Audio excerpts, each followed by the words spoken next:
채널 43은 비영리 봉사단체로 여러분들의 소중한 후원으로 프로그램을 제작하고 있습니다. 많은 관심과 사랑 부탁드립니다.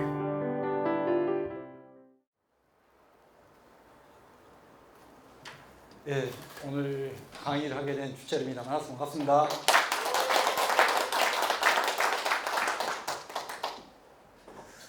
원래 아까 현수막의 주제는 제주 4.3 항쟁과 여순 항쟁을 재해석이라고 했는데, 저는 저 강의 자료에서는 재해석이란 말은 좀 생략했습니다.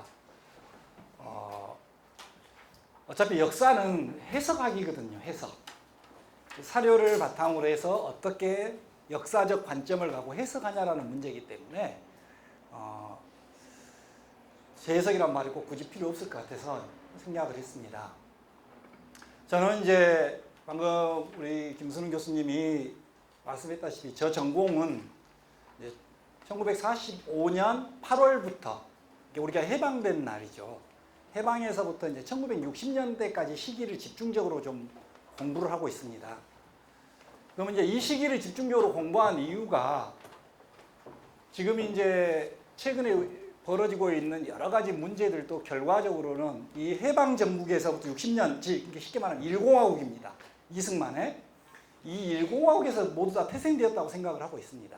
그래서 이 시기를 집중 연구하고 있고, 그 중에서 이제 가장 집중적으로 연구하고 있는 부분은 여순항쟁이고, 거기서 여순항쟁과 제주 4.3은 밀접한 관련이 있다 보니까 이제 같이 곁들여서 하고 있는데, 제가 제주 4.3까지는 솔직히 말씀드려서 최고 학자는 아닐 것 같다 생각이 들어집니다. 근데 이제 여순을 집중하고 있고, 그럼 여순을 집중하게 된 이유는 아마 그런 것 같습니다. 올해가 여순하고 제주가 이제 발생한 지 70년이 된 해입니다. 그래서 올해 제주 4.3과 관련된 행사들이 굉장히 많았습니다. 근데 저는 제주 4.3 팀에도 좀 부탁을 했고, 저희도 그렇게 좀 준비를 해보고 싶었던 게 뭐였냐면, 올해는 이제 특히 제주 4.3과 여순 70주년을 떠나서 더 중요한 하나의 70주년을 갖고 있습니다. 그게 뭐냐면, 대한민국 정부가 수립된 지 70년이 된 해입니다. 대한민국 정부. 그러니까 우리가 대한민국 임시정부라는 것이 이제 공식정부로서 탄생한 것이 70년이 된 해입니다. 그럼 이 대한민국이라는 공식정부가 탄생해서 이렇게 지켜보건대 굉장히 많은 국가폭력이 작용했더라는 겁니다. 국가폭력. 대표적으로 4년 전에 있었던 세월호도 정확히 말하면 국가폭력이죠. 국가폭력. 그래서 올해 실제 해보고 싶은 일이 국가폭력과 관련된 좀 강의들이나 이런 걸 많이 해보고 싶었었습니다. 그리고 그런 사업들을 좀 진행해보고 싶었는데, 그래서 이 여순항쟁을 연구하게 된 결정의 계기도 바로 그 국가폭력의 근원이 여기에 있었다라고 제가 생각을 해서 집중 연구를 하게 된 겁니다. 그래서 이제 이 강의를 하겠는데, 우리가 역사라 그러면 보통 통설을 많이 이야기합니다. 근데 제가 조금 전에 역사는 해석하기로 했듯이, 지금부터 이제 이야기는 제가 지금까지 공부하고 연구하면서 그것들 사료를 가지고 제가 이제 해석하는 것들입니다. 그래서 저는 이제 그 공전은 몇 권 있는데 공전은 빼놓고 이 세 권의 단독 저서를 썼는데, 이 불량국민들도 여순항쟁과 관련된 책이고요. 이 동포약사를 거부한다도 여순항쟁과 관련된 책인데, 이 불량국민들을 쓴 목적은 뭐였냐면, 너무 여순이 왜곡되고 조작되어 있더라는 겁니다. 국가에 의해서. 그걸 좀 밝혀보고자 했었던 책이고요. 그 다음에 이제 동포약사를 거부한다라는 책은 이제 오늘 주제가 될 것 같습니다. 오늘 여기서 제가 제주 4.3과 여순항쟁뿐만 아니라 광주 이야기를 할 겁니다. 광주 5.18을. 그래서 동포약사를 거부하다는 뭐냐면, 역사는 그 명칭을 어떻게 부여하냐에 따라서 그 명칭에 따라서 성격이 규정되어집니다. 명칭. 명칭이라는 게 굉장히 중요한 겁니다. 그래서 이 동포약사를 거부하다가 이제 가면 여순을 1948년 10월 19일 날 발발했다라는 여순을 어떻게 명칭을 부여하는 것이 맞냐라는 그것에 집중된 책입니다. 이 책은. 그래서 이제 제 1부가 여순항쟁 그 역사를 말한다가 여순항쟁의 성격을 밝히기 위해서 1차 사료들을 다시 한번 제가 해석을 해본 부분들이고, 2부는 이제 이 여순항쟁을 일으켰던 그들은 누구였던가, 그 다음에 3부는 이제 여순항쟁과 지역사회의 기억, 그 다음에 4부는 혹시 교회 다니신 분들이 잘 알고 있는 손양원 목사라는 분이 계십니다. 사랑의 원자탄으로 굉장히 유명한데 그게 정말 역사적으로 사실이었는가? 아니라는 거죠. 그것을 이제 밝힌 부분입니다. 그래서 오늘은 이제 이 일부의 일부분, 이 일부에서도 일부분 강의를 하면서 4.3과 같이 한번 이야기를 해보겠습니다. 저 자랑을 잠깐 하겠습니다. 제가 쓴 동포학살이 올해 2018년 우리나라 인문학자 33인이 선정하는 2018년에 꼭 읽어야 할 책으로 선정이 되었습니다. 근데 이제 저도 이걸 몰랐는데 어느 누가 전화를 해서 이런 책이 다 있다 그래서 저 알게 됐는데, 근데 이분이 이 추천사를 쓰신 분이 이렇게 썼습니다. 이 책의 주장을 증명하는 과정에서, 제가 해석을 해가는 과정에서 반공 이데올로기는 설 자리가 없다. 우리는 반공 이데올로기, 빨갱이 이렇게 해서 계속적으로 왜곡하고 조작했는데 그런 것들에 대한 설 자리는 없을 것이다. 한국 현대사에서 외면하기 힘든 주제. 군인이 반란을 일으켰다. 반란이라고 해서 지금까지 어디에 가서도 말할 수 없었던 것. 그 힘든 주제를 다루고 있고 그 해석하는 한 가지 방식을 본다. 아까 역사는 해석하기로 했지 않습니까? 그 해석의 다른 한 가지 방식을 제가 제공해냅니다. 이 책에서. 그러면서 이제 마지막에 사료만 충실히 따져가도 우리가 지금까지 가지고 있었던 선입견, 여순 반란 사건 이런 것들을 우리가 벗어날 수 있을 것이다. 이렇게 써주셨어요. 근데 이분을 쓰신 분이 저는 누군가에 찾아봤더니 교원대학교에서 역사학을 가르치는 주명철이라는, 저하고 성씨가 똑같더라고요. 교수님이, 이분이 서양사 전공자세요. 그리고 이분이 역사 이론가십니다. 역사 이론을 전공하신 분인데 이분이 이 책을 읽고 이제 이렇게 서평을 써주셨더라고요. 근데 실제 이분이 서평은 제가 책을 쓰는 과정에 이 마음을 갖고 쓴 거였습니다. 이 마음을 갖고. 내가 여순이 반란이 아니고 항쟁이라는 것을 사료로서 증명을 해내보겠다. 사료로서. 그런 마음을 갖고 썼는데 이분이 저 마음을 헤아려줘서 제가 굉장히 고마웠었습니다. 이제 그 사료란 건 바로 이런 것들입니다. 이 사료는 실제 이 책을 쓰는 데서는 안 들어가 있습니다. 이건 최근에 발굴된 것들이거든요. 이건 표창장이라고 써져 있는데 저는 계속적으로 이렇게끔 연구를 하고 있습니다. 자료를 찾고 있고. 근데 이 사료가 굉장히 중요했던 게 뭐냐면 여순항쟁의 주동자가 지창수라 그럽니다. 근데 지창수가 어떻게 된지를 모릅니다. 설만 있었어요. 설만 3가지 설이. 근데 그 3가지 설에서 근거를 대줄 수 있는 자료입니다. 이것이 일반 사료에는 없었어요. 근데 제가 누구의 표창장을 뒤지다가 이걸 찾게 되는데 제3여단의 잔편대대에서 이 이믹순이라는 대의가 표창장을 받습니다. 이것이 1949년 1월 30일 날. 근데 이 표창장 내용을 쭉 읽다 보니까 여기 줄에 보시면 부사령인 지창수 외 기타 방군 다수를 생금하여 적정에 관하여 다수에 이렇게 나옵니다. 지금까지 지창수가 당시에 기록이 하나도 없었어요. 그게 어떻게 됐는지는 모릅니다. 생사가. 설이 3가지 있었는데 이 표창장으로 인해서 지창수가 생포되었다는 걸 확인하게 됩니다. 그리고 이제 다음 자료를 찾게 됩니다. 그래서 지창수가 육군본부로 잡혀간다는 걸 알게 됩니다. 그래서 이렇게끔 사료를 1차 사료, 그러니까 1차 사료라고 제가 여기는 것은 1948년부터 50년까지의 사료들을 말합니다. 그 이후에 자기의 기억, 회고록도 제가 믿지 않습니다. 이 이믹순이라는 사람은 이렇게 표창장을 받았는데 회고록을 씁니다. 내 심장의 파편이라는. 그 회고록에 읽어보면 이 내용이 나와요. 나오는데 어떻게 돼 있냐면 지창수를 1949년 4월에 잡았다고 나와요. 정확히 기록에는 이렇게 1월에 나오는데 이렇게 회고라는 것은 오래된 생각들을 갖다 기억에서 끄집어내야 되기 때문에 오류들이 많이 있을 수 있습니다. 그 다음에 이 자료도 제가 처음 발굴해서 제가 방금 내는 책에 실려 있습니다. 이분이 목사예요, 목사. 이 목사가 10월 17일 날 여순이 발발하기 전에 여수에 옵니다. 그러다가 여순이 발발하면서 이제 서울을 못 가게 돼버려요. 그리고 이분이 1948년 12월에 여수의 풍란을 겪고 와서라는 장문의 글을 씁니다. 그 장문의 글이 기독교와 가정이라는 잡지에 실립니다. 근데 기독교와 이 가정이라는 잡지는 1950년 된 폐간이 돼버려요. 이 자료를 볼 수가 없었어요. 근데 이분이 보시면 제가 이제 정리를 해놨는데 일자별로 쭉 글을 썼어요. 근데 여기 보면 제가 별표를 하나 해놨어요. 어떻게 글을 쓰냐면 자기가 본 것은 봤다.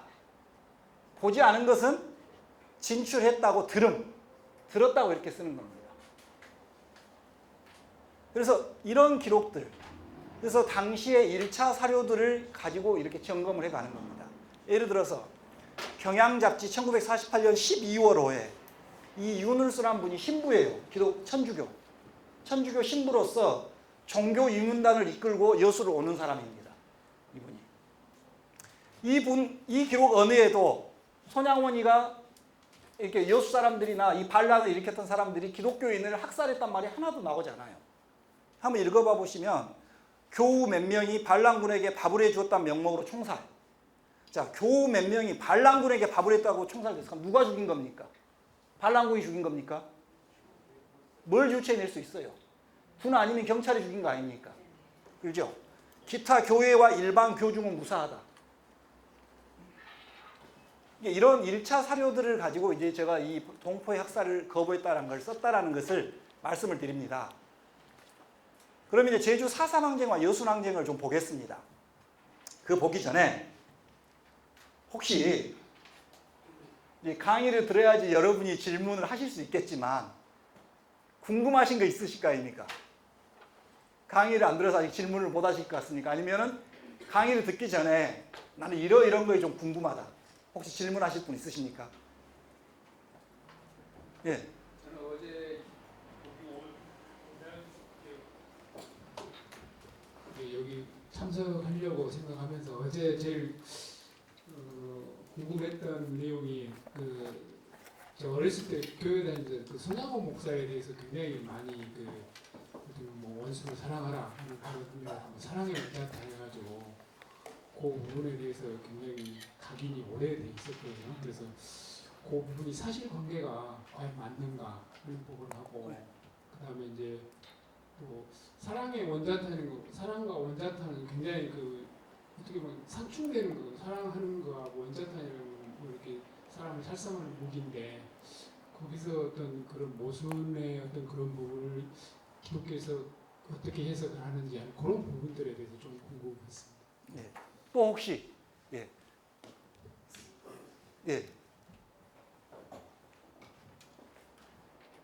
중고등학교에서는 아직도 사건이라고 이렇게 규정하고 있거든요. 네. 교과서 용어에, 예. 역사 용어의 사건인데 이 항쟁이라는 용어가 교과서에 실리기까지 얼마나 걸리고 어떤 절차를 거쳐야 되는지 물어보셨습니다. 예. 또 혹시 있으십니까?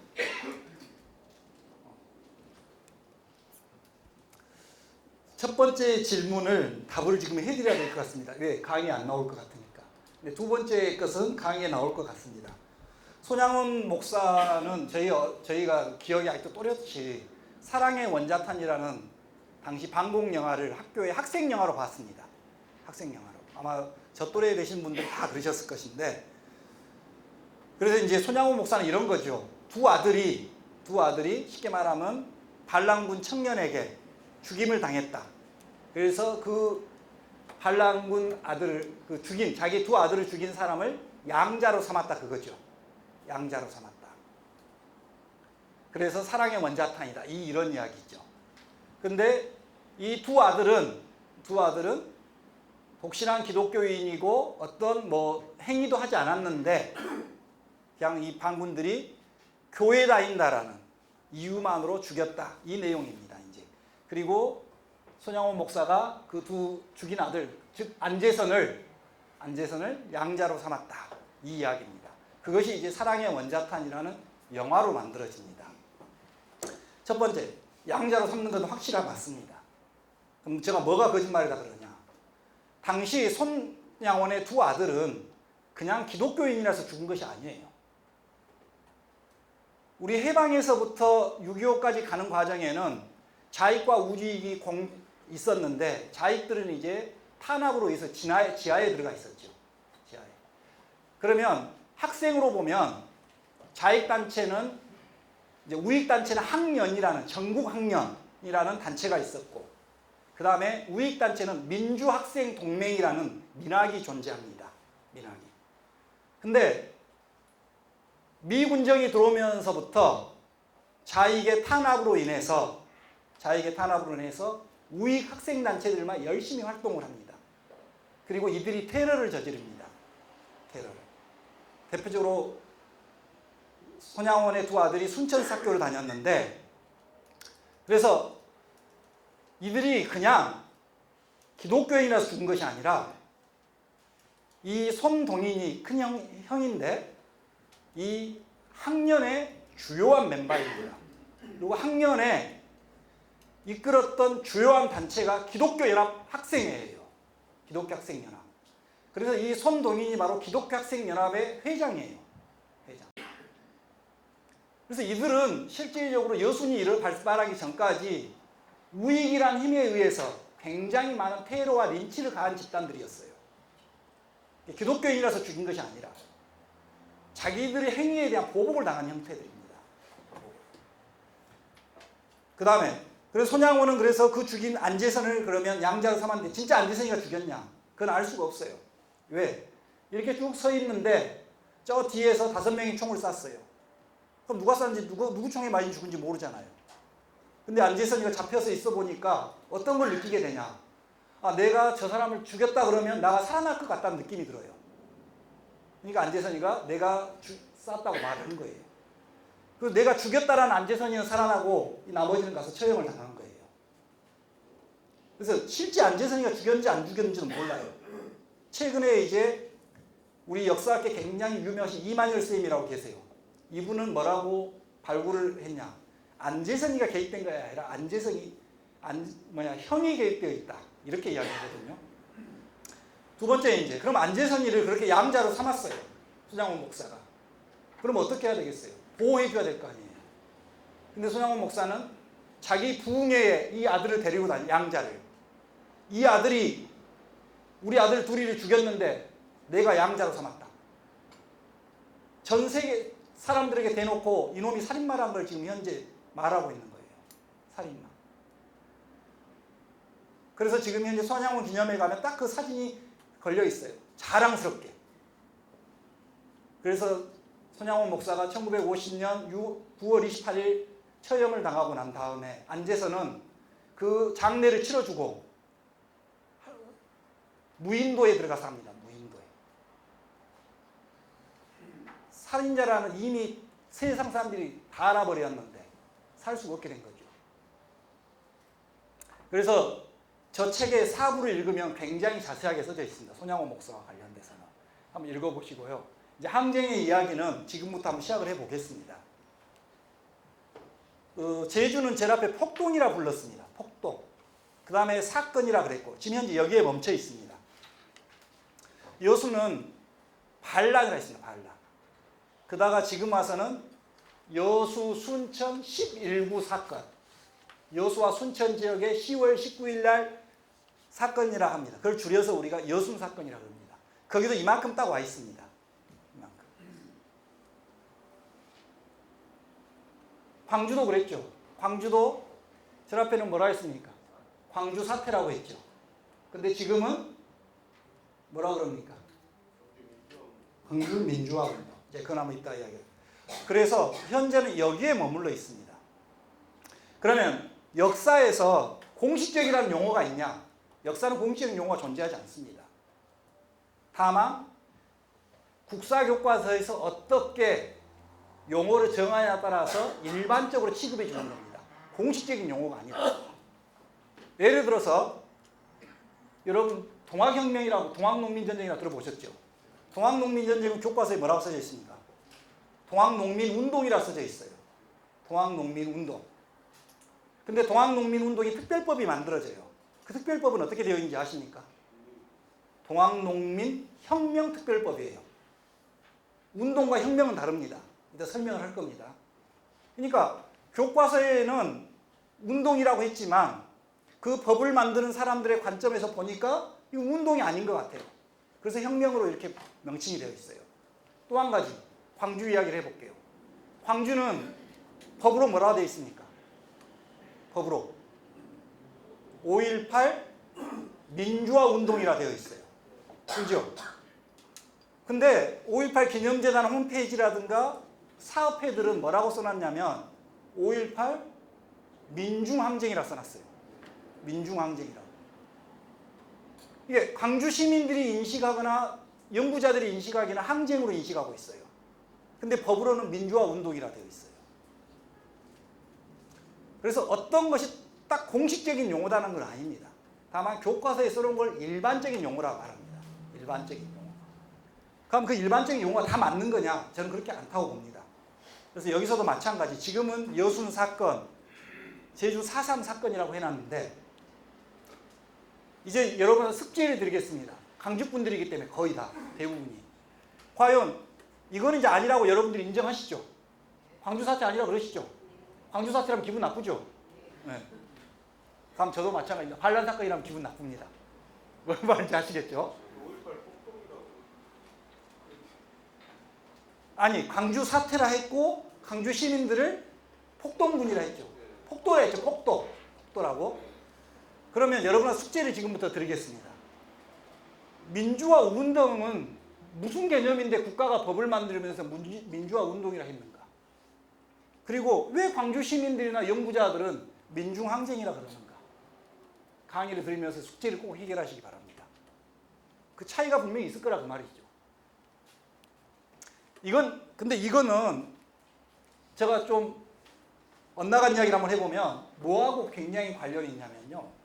지금 광주가 광주 5.18 특별법을 지금 제정을 해요. 그렇죠? 그래 진상규명서를 만들어낸다 그래요. 근데 제가 보기에는 그 진상규명서가 반쪽짜리 진상규명서인 것 같아요. 왜? 아까 제가 그랬죠. 역사 용어는 가장 그 성격을 적나라하게 드러내고 있는 거예요. 적나라하게. 근데 방금 봐보세요. 법에서는 민주화 운동이라 하고 있지만 광주 시민들은 민중항쟁이라 그러고 있어요. 그러면 민주화 운동이 맞는 건지 민중항쟁이 맞는 건지 규명을 해야 되는데 그 규명은 안 해요. 가장 중요한 것을. 그냥 누가 발표했던 책임자냐. 이게 핵심을 빼먹고 있는 거죠. 핵심은. 이건 제주도 마찬가지예요. 제주 4.3도 특별법을 만들고 있는데 가장 핵심인 제주 4.3이 뭐냐라는 성격 규정을 하는 그걸 빼먹고 가고 있어요. 이것을. 그래서 지금부터 숙제를 잘 하시기 바랍니다. 그러면 이제 저는 지금까지는 군인들이 14연대라는 군인이 여수에 있었습니다.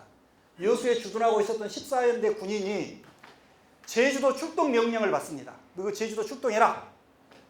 근데 이들이 출동을 거부해버립니다. 그리고 총을 들고 나와버립니다. 그걸 전부 다 지금까지 반란이라 했어. 반란. 군은 어떻습니까? 명령을 받아오면 따라야 되는 거죠. 군은 특수한 신분을 갖고 있습니다. 근데 그 군이 국가가 내린 명령을 거부해버린 거죠. 국가가 내린 명령을. 그래서 반란이라고 합니다. 반란. 그럼 이렇게 해야죠. 1980년 5월 광주에는 비상계엄사령관 이희성 계엄사령관이 당시 전남 도경국장이었던 안병하에게 명령을 내립니다. 무슨 명령을 내립니까? 시민들에게 발포해란 명령을 내리죠. 안병하는 경찰이었어요. 전남 도경국장. 쉽게 말해 지금 현재 전라남도 경찰청장이라고 말해요. 그 안병하에게 계엄사령관 이희성이 시민들을 향해서 발포해란 명령을 내렸어요. 계엄사령 하에서 당연히 안병하는 그 명령을 따라야 돼요. 근데 안 따랐어요. 그러죠? 그래서 올해 어찌 된 겁니까? 작년에 자랑스러운 대한민국 경찰상을 수여받죠. 그리고 올해 문재인 대통령이 치안감으로 승진을 시켜주죠. 이분은 2003년에 국립묘지에 가 있어요. 군이 계엄하에서 계엄 최고사령관이 경찰에게 명령을 내렸어. 총뿌리를 겨누라고. 근데 거부했어. 시민들에게 총뿌리를 겨눌 수 없다고. 이 사람은 왜 영웅 취급을 받고 있는데 14연대 군인들은 지금도 반란이라는 멍에를 끼고 살아야 되냐고 말이에요. 자, 여수는 정리가 이렇게 되어 있습니다.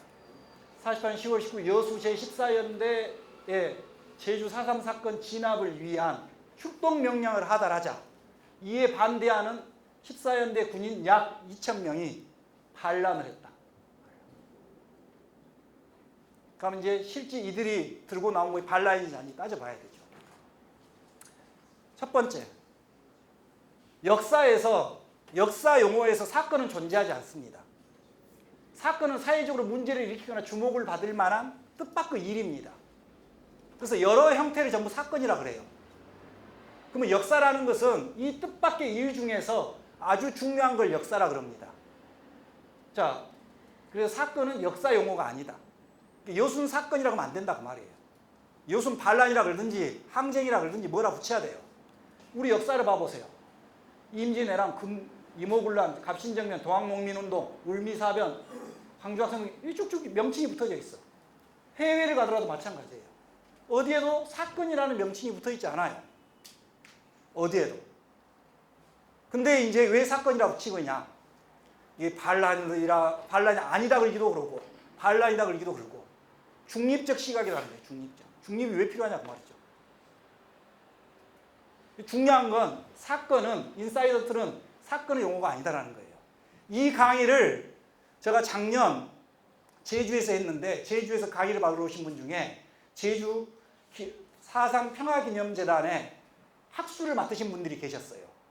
근데 이분들이 저한테 뭐라고 하냐, 강의가 끝나고 나니까 왜 이걸 이제 와서 강의를 하냐고. 왜? 얼마 전에 제주 4.3과 관련된 자료를 찾으러 미국을 갔는데 제주 4.3 사건이라 그랬더니 이 사람들이 이 사건이 무슨 역사인데 그걸 가져와서 이런 걸 찾고 있냐. 사건은 역사가 아니라는 거예요. 그때 자기가 좀 알고 갔으면 쪽팔리게 사건이라는 말을 안 썼을 건데 뭣도 모르고 그냥 제주 4.3 사건 가서 말을 했더니 바로 그 학자들이 하는 말이 무슨 사건을 가지고 역사적으로 뭘 찾으러 왔냐고. 사건은 역사적 용어가 아닙니다. 그래서 여순 사건, 제주 4.3 사건은 아주 잘못된 용어입니다. 뭐라고 붙여야 돼요. 그래서 이제 전통시대로 가보면 그걸 한마디로 난이라 그럽니다. 난. 그래서 여러 가지 그 난을 표현해낼 수 있습니다. 자, 빨리 가겠습니다. 시간이 없을 것 같아서. 이 난을 현대적으로 해석해보면 크게 세 가지로 나눠질 수 있습니다. 하나는 전쟁. 임진왜란, 정확히 임진전쟁이라 해야 되겠죠. 무슨 난이겠습니까? 지금으로 해석을 한다면 우리 예전에 지금 나이 드신 분들은 학교 다닐 때 6.25 전쟁도 뭐라 배웠어요? 사변이라고 배웠지만 또 뭐로 배웠어요? 한국 동난이라 배웠죠. 동난. 난이 아니에요. 전쟁이죠. 전쟁. 그래서 이 난은 현대적으로 해석은 첫 번째 전쟁이 될 수 있습니다. 두 번째는 진짜 반란이 될 수 있습니다. 누가 일으켰냐? 박정희가 했죠. 박정희가 했던 반란. 그 다음에 항쟁. 그래서 항쟁은 좀 더 발전하면 뭐가 되냐면 혁명이 됩니다. 항쟁과 혁명은 같은 의미라고 보시면 됩니다. 근데 그 차이가 하나 약간 있습니다. 그래서 이 난을 현대적으로 해석해 보면 이렇게 됩니다. 그래서 조선 말에 가면은 이 항쟁을 뭐라 표현합니까? 조선 말에 가면 밀란이라고 그러죠. 밀란. 그래서 이 인술밀란이라고 했던 것이 지금은 우리족 용어로 하니까 이렇게 바뀝니다. 바뀌어 있어. 그래서 이 난이라는 것을 해석을 해보면 이렇게 세 가지인데 전쟁은 확연히 드러납니다. 다 알고 계실 겁니다. 그러면 반란의 목적이 뭐냐? 반란. 우리가 무조건 반란이라고 하면 안 됩니다. 그것은 정부가 또는 권력자가 자기 정권을 지키기 위해서 반란이라는 말을 많이 써요. 근데 반란은 함부로 붙일 수 있는 말이 아닙니다. 체제 전복이나 정권 찬탈을 목적으로 하는 행위에만 우리가 반란을 붙여야 돼요. 이런 행위들을 했을 때만. 그래서 대표적으로 우리 역사에서 반란은 뭐가 있냐면 이 체제 전복을 한 반란이 하나 있어요. 뭡니까? 이성계의 반란입니다. 역성혁명이라고 우리가 이야기하는 그것이 체제전복을 했던 반란입니다. 체제전복을. 그 다음에 정권 찬탈을 위한 반란이 있었어요. 5.16이죠. 박정희 쿠데타입니다. 박정희는 대한민국 체제는 그대로 놔두고 정권을 획득한 거죠. 정권을. 그래서 이 두 목적을 하는 것을 갖다 우리가 반란이라 그러는 겁니다. 반란은 목적이 정확해요. 반란은. 여러분이나 저가 여기서 자 우리 한번 반란 한번 합시다. 그래서 촛불 들었다. 그 반란입니까? 아닙니까? 반란 아니에요. 촛불 들어갖고 여러분하고 나하고 체제 전복을 대한민국 체제를 전복시킬 겁니까? 정권을 찬탈할 겁니까? 근데 만약에 그 촛불을 들었던 것이 어떤 큰 불씨가 돼버리면 정부는 우리를 반란군이라 그럴 수 있겠죠. 근데 이제 그럼 이 반란의 조건은 무엇이든가를 찾아봤습니다. 제가 그래서 원래 여기 굉장히 많은데 제가 그래서 쓰잘데기 없는 공부를 합니다. 뭔 쓰잘데기 없는 공부를 하냐면 우리나라의 반란이라고 된 예전의 그걸 전부 한번 뒤져봅니다. 근데 굉장히 많은데 이 5가지를 원래 쭉 설명을 했는데 빼버리고 이 반란의 행위의 조건이 있더라는 겁니다. 무조건 반란이라고 그래 안 해요. 첫 번째, 현 권력자를 축출하거나 제거하는 것을 반란이라고 합니다. 그 목적으로 하는 것. 못했다 하더라도 잠깐만요. 여기서 보면은 이화도 해군 인조반정 5.16 쿠데타는 성공한 반란입니다. 성공한 반란.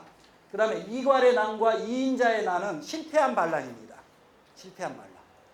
이게 제가 실패하거나 또는 성공했던 반란들을 다 한번 공부를 해보는데 그러다 보니까 저 나름대로의 이 반란 행위의 조건을 제가 찾게 됩니다. 반란 행위의 조건을. 첫 번째는 현 권력자를 축출하거나 제거하는 겁니다. 이것을 하지 않고는 절대적으로 반란이 될 수가 없지 않습니까? 왜? 체제 전복을 하거나 정권 찬탈을 하려고 했기 때문에. 두 번째, 이 반란 행위의 가장 중요한 부분은 이것을 하기 위해서는 반드시 어디를 점령해야 되냐? 수도를 점령해야 돼요. 그래서 박정희는 5.16 쿠데타를 일으킬 때 육군 제2 2군 사령관, 부사령관이었죠. 2군 사령관은 어디에 있었냐면 대구에 가 있었습니다. 근데 대구에서 반란 안 일으키죠. 어디에서 일으킵니까? 서울에서 일으키는 거죠. 그 이유는 이 서울을 점령하지 않고는 반란이 절대 성공할 수 없습니다. 대표적으로 이인자난, 아까 보였던 이인자난이 충청, 경기, 전라 쪽을 다 점령하고 서울로 올라가다가 실패합니다. 안성에 가서. 서울을 점령 못해서 실패합니다. 그 다음에 반란을 보니까 모두 다 새로운 권력자를 미리 다 결정을 해놓더라는 겁니다. 아까 실패한 난이나 이괄의 난이나 이인자 난도 이미 다 누구를 왕으로 앉혀놔요. 이미 반란하게. 왜 그러냐? 제가 조금 전에 여러분하고 제가 반란을 한번 해보자 했어요. 근데 반란이 될 것 같냐? 안 된다는 겁니다. 근데 반란에 실패하면 어떻게 될 것 같습니까? 유고 대표님, 반란에 실패하면 어떻게 됩니까? 죽어요. 근데 이제 전통시대는 그냥 혼자만 죽지 않죠. 어떻게 죽습니까? 삼족이 멸해버리죠. 근데 삼족이 멸하는데 조상이 망에 묻혀있어. 그럼 어떻게 합니까? 부관참실 해버려요. 부관참실을. 그러죠. 그래서 반란은 제가 여러분에게 반란하자 해서도 누구도 저하고 같이 반란 못해요. 그러면 반란에 성공한다라는 확신을 줘야 돼요. 그 확신을 주기 위해서는 이 새로운 권력자를 다 그래서 결정해놔요. 네가 반란에 성공하면 네한테는 어떤 직위를 주겠다. 내 목숨을 걸고 우리 가족의 모든 목숨을 걸고 하는 행위이기 때문에. 그래서 실패한 반란이든 성공한 반란이든 새로운 권력자들이 전부 결정되어 있어요. 전부 다. 아까 이인자난, 그 다음에 이괄의 난 다 마찬가지입니다. 실패한 반란. 그 다음에 반란은 이 반란의 주체 세력들은 정부 요직에 있거나 또는 군사 고위 지휘관들이에요. 군사 고위 지휘관들. 죄송한 말씀이지만 여러분이나 나나 이렇게 남도의 끄트머리 있어가지고 반란 꿈도 못 꾼다는 겁니다. 이성계를 봐보세요. 요동군 요동정벌을 나섰던 우군 장수죠. 5만 명의 군을 이끌고 있었던. 그래서 모든 반란, 아까도 말했다시피 그 다음에 박정희도 마찬가지였고요. 그래서 이 주체 세력들은 정부의 아주 높은 직위에 있거나 아니면 군사를 움직일 수 있는 사람들이 주체 세력이 됩니다. 아무나 못해요. 그 다음에 반란은 굉장히 구체성을 띠고 있고 철저한 준비가 필요합니다. 여러분하고 나하고 오늘 의기양양 여기서 막걸리 한잔 먹고 의기투합이 됐어. 그래갖고 한번 하자. 이건 반란이 아니라는 거예요. 될 수가 없다는 거예요. 왜? 아까 반란의 실패는 자기의 목숨만 끝나는 것이 아니라는 거예요. 그래서 제가 역사들을 쭉 짚어서 보니까 반란 행위를 이런 것들이 좀 조건이 맞는 것들을 반란을 해야 된다고 말이에요. 무조건 임금이나 권력자가 승자의 역사로서 거의 반란이었다 해서 반란이 되지 않더라고 말이에요. 그럼 이 조건에 14연대 군인들의 행위를 다 한번 제가 대입해 봅니다. 첫 번째, 현 권력에 전혀 변화 없어요.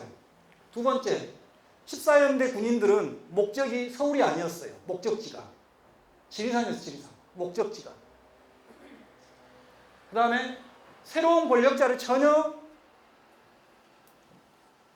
지정해 놓지 않았어요. 그 다음에 지금 현재까지 알려진 14연대 반란의 주도자들은 제일 높은 계급을 갖고 있는 사람이 중위, 그 다음에 하사관, 여자 중학교 교장, 이런 사람이 반란을 주도했다는 거예요.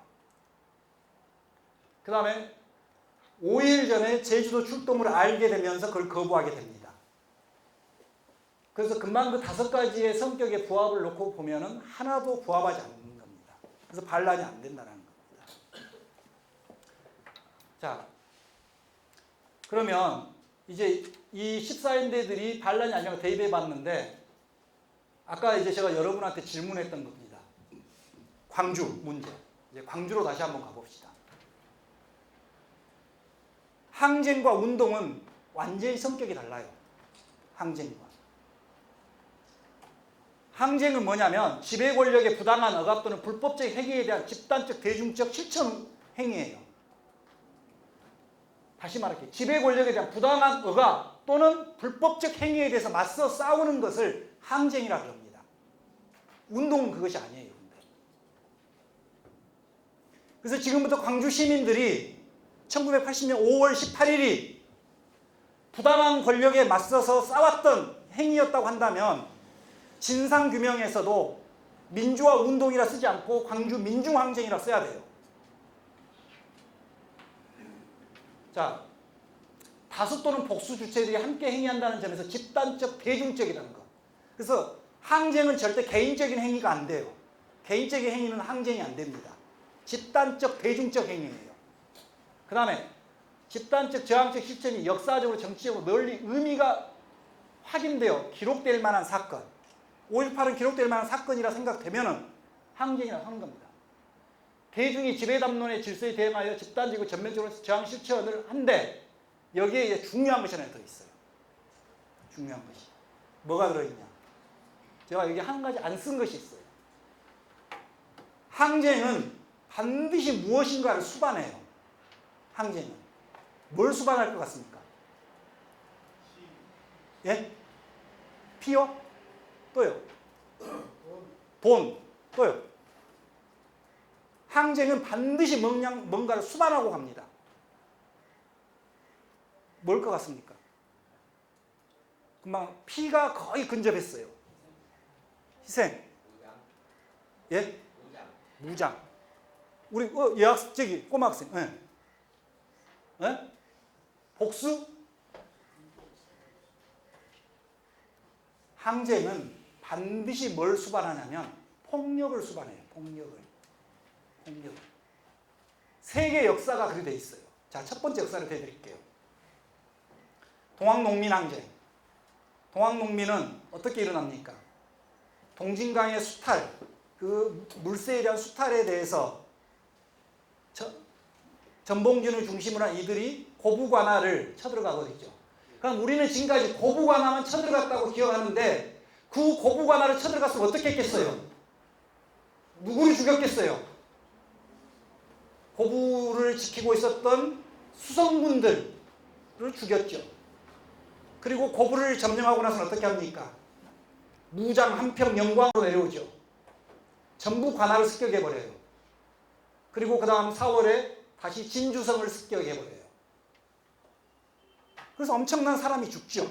이게 동학 농민군만 죽은 것이 아니라 지금으로 말하면 경찰이 될 수도 있겠죠. 그 수성군들도 엄청난 피해를 입어요. 이렇게끔 항쟁은 반드시 폭력을 수반해요. 또한 세계의 역사에서 해볼게요. 대표적으로 프랑스 대혁명 어떻게 발발합니까? 어디를 침공합니까? 그러죠. 그냥 그들이 우리 모여서 지금 현재 우리의 이 부당한 것들이 그다음 막 이렇게 악만 쓰지 않죠. 악만 쓰다가 뭘 합니까? 바로 바스티유 감옥을 침공해서 바스티유 감옥을 점령해 버리죠. 그 점령하는 과정에서 굉장히 많은 그 주변에 지키고 있었던 사람이 죽죠. 그래서 세계 역사에서 이 항쟁은 반드시 폭력을 수반할 수밖에 없어요. 근데 14연대 군인들이 총을 들고 나오니까 나와서 경찰을 죽였다. 이것 때문에 항쟁이 아니라 그래요, 사람들이. 근데 그렇지 않습니다. 항쟁은 반드시 폭력을 수반합니다, 폭력을. 그러면 항쟁과 혁명의 차이점은 뭐겠습니까? 이제 답이 나와버렸죠. 뭡니까?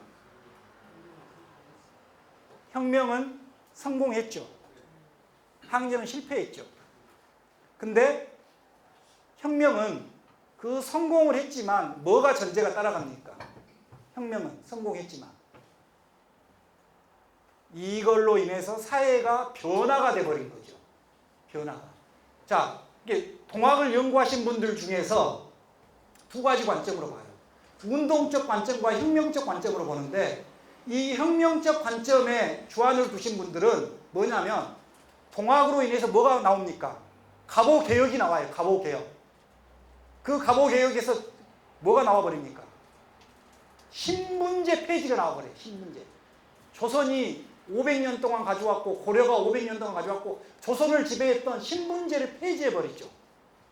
동학으로 인해서 갑오개혁이 나오면서 그리고 뭐가 나옵니까? 노비제를 폐지시켜버리죠. 여성들에게 재가를 하게끔 만들어줘 버리죠. 이거의 갑오개혁이에요.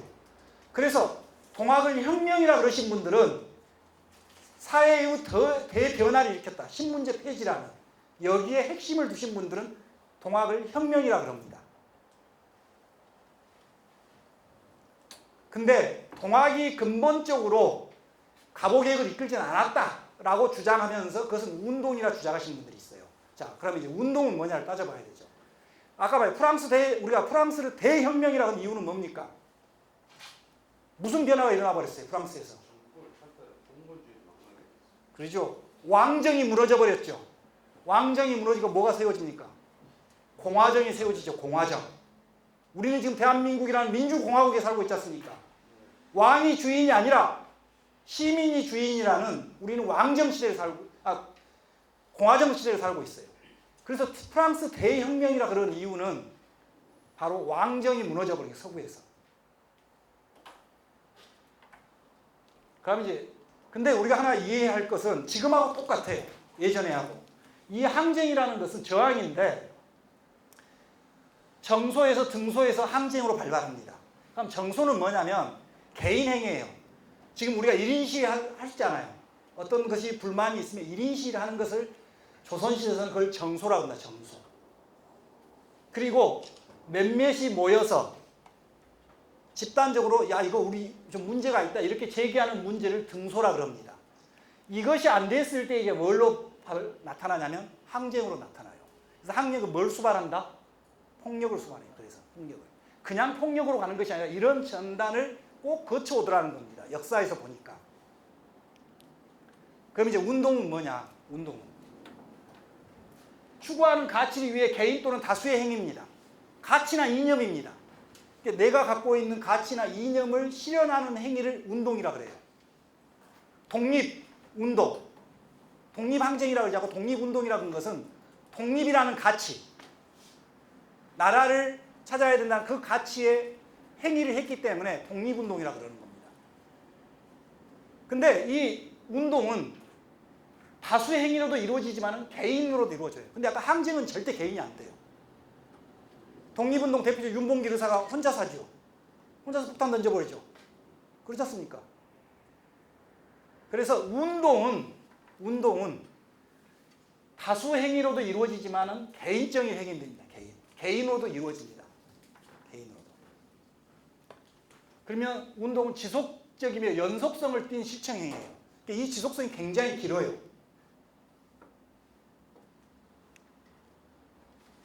실천 행위가 지배 질서 변화와 무관한 사건도 많아요. 이것은 항쟁은 반드시 이 지배 질서의 변화를 이루어줘요. 그렇지만 운동은 지배 질서의 변화가 없는 경우도 꽤 있습니다. 운동은. 그래서 추구하는 가치, 개인 또는 다수가 지속적으로 연속적으로 행동하는 행위. 그래서 이 운동이라는 것은 반드시 폭력을 수반하지는 않습니다. 내가 민주화 운동을 한다 해서 꼭 폭력적이지 않게도 할 수 있지 않습니까? 그렇죠?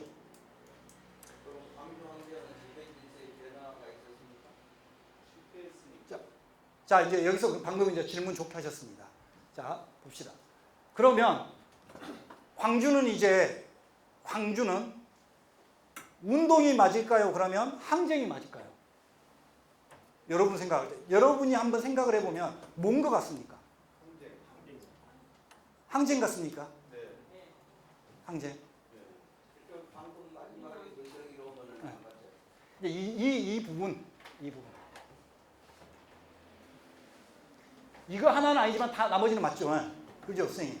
예, 자, 제가 보기에는 항쟁이 맞는 것 같아요.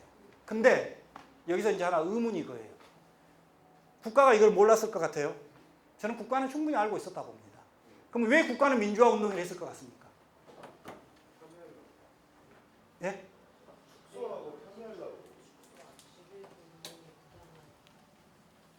여기 나오죠? 여기에. 아니요. 국가는 그렇죠. 방금 말했던. 우리는 부당하게 뭐 한 거 없다라는 거예요. 자기들은. 그냥 1972년 유신헌법부터 시작해서 그 오는 과정 속의 하나로서의 그렇게 그냥 가려는 거예요. 국가는. 제가 보기에 강주는 분명히 이 부당한 권력에 맞서 싸웠다고 저는 보는 거예요. 신군부의 부당한 권력들에 맞서 싸웠다고 저는 보는 겁니다. 그러면 아까도 말했다시피 5.18은 이제 민주화운동법 그럼 정의부터 나와요. 그럼 그 정의부터 명확하게 성격을 규정해줘야지 그 진상이 규명되는 거예요. 근데 시민들은, 연구자들은 항쟁이라고 그러고 있는데 법으로만 운동이라 해놓고 있어요. 그리고 지금 현재 이 5.18 특별법을 고치고자 활동하고 있는 광주의 5.18 단체라든가 이 사람들도 한 번도 이거 생각을 안 해요. 그래서 아까도 명칭은 너무너무 중요한 겁니다. 명칭은. 그래서 저는 5.18의 특별법을 바꾸는데 첫 번째 해야 할 일은 5.18의 정의가 정확히 뭐냐를 다시 생각해내야 돼요.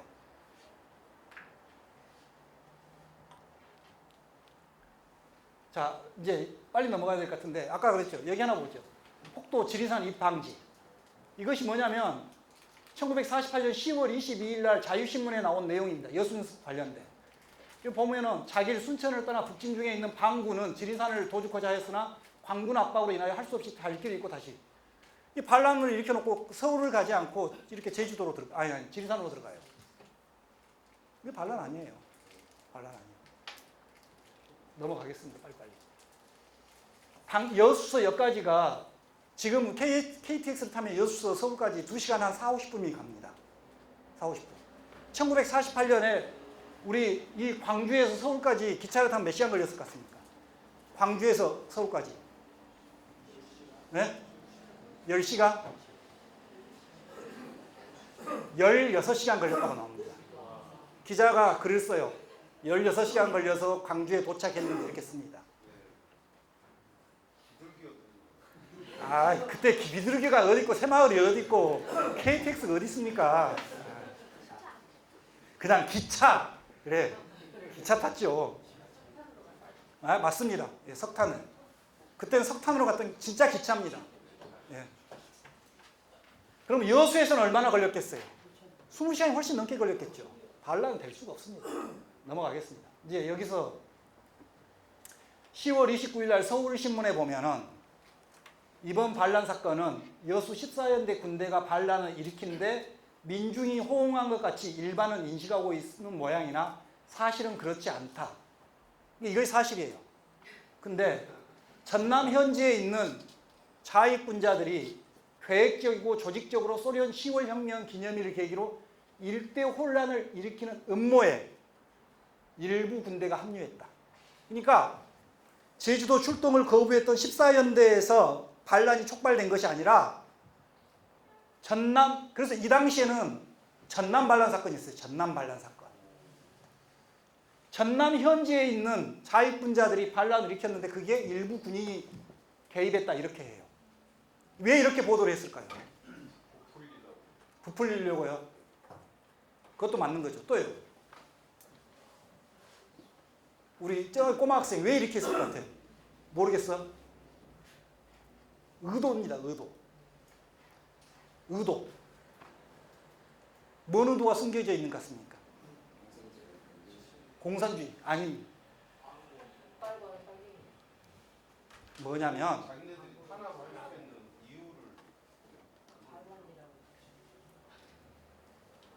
군 통수권을 누가 갖고 있습니까? 누가 책임져야 됩니까? 누가 반란을 일으켰어요? 그럼 누가 책임을 져야 돼요? 대통령이 책임져요. 마지막 최종의 책임자는 대통령이에요. 대한민국 통수권은 누가 갖고 있다? 대한민국 헌법 제74조. 국군 통수권을 대통령이 갖고 있다. 그러니까 자기들도 그냥 군대 반란 그랬는데 이 군대 반란의 책임을 누가 져야 되냐면 군 수뇌부와 대통령이 져야 돼요. 대통령이. 그들이 군을 관리 못했기 때문에 반란이 일어난 거예요. 그래서 이것은 군대 반란이 아니다. 군대 반란이 아니라 민중들이 일으킨 반란에 일부 부대가 그냥 합류했다. 이러면서 이제 전남 제14연대 반란 사건은 전남 반란 사건으로 바뀌어버려요. 군의 책임을 지지 않으려고. 그래서 이제 한 사람을 내세웁니다. 이 사람이 여수 여중의 교장이었던 송욱이라는 사람입니다. 이 사람을 총연합 지휘자라 그래서 신문에서도 뭐라 써놨어요? 참으로 의외다. 아니 무슨 반란을 여중학교 교장이 총지휘해버렸냐고 말이에요. 총지휘. 민중이 일으킨 데 일부 군대가 합류했다 해서 민중의 최고 지휘자를 만들어내야 돼. 그래서 이 사람을 갖다가 총지휘자로 해서 신문을 대대 보도합니다. 방군, 수계, 송욱, 체포 쭉쭉 신문들에서.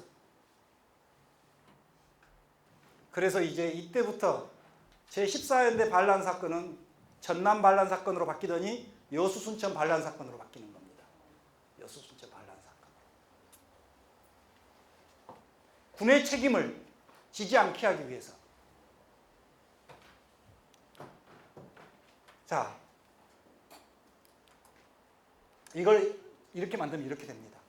여기가 구국의 부르짖음을 듣자 대강연의 연사 이용기 송욱 선생 10월 22일 오후 1시에 여수국장에서 조선인민공화국 여수군 인민위원회가 주최하는 여기에 이 송욱이라는 사람이 연설을 해서 이제 반란을 일으키는 총연합 지휘자가 됩니다.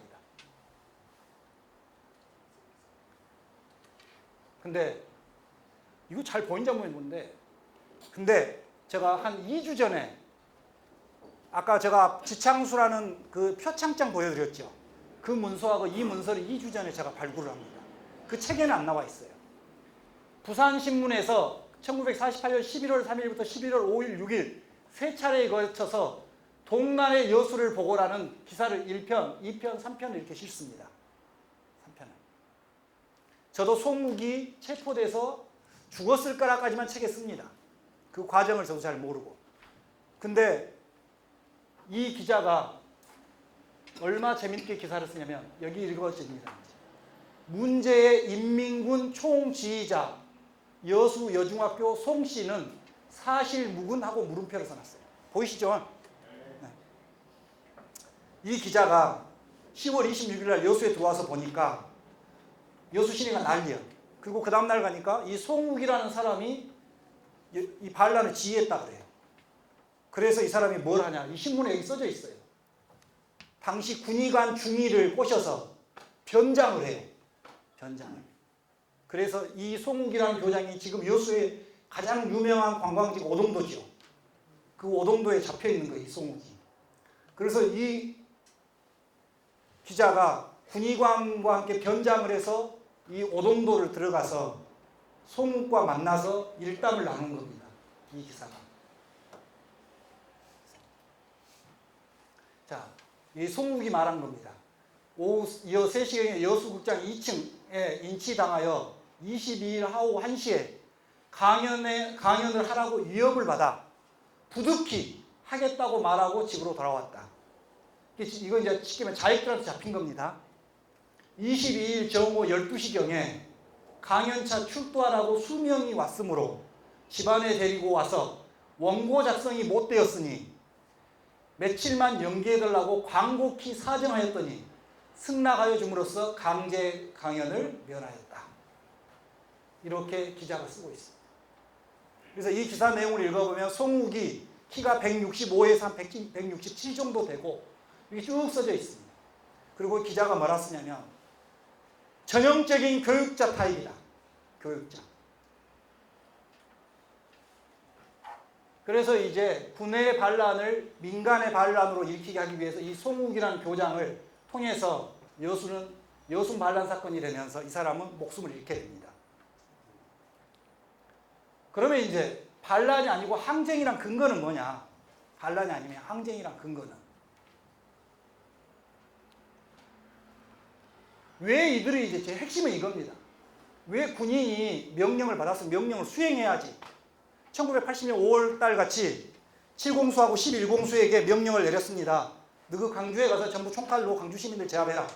그래서 강주는 피해 학살이 벌어졌죠. 제14연대 군인들도 그렇게 해버렸으면 됩니다.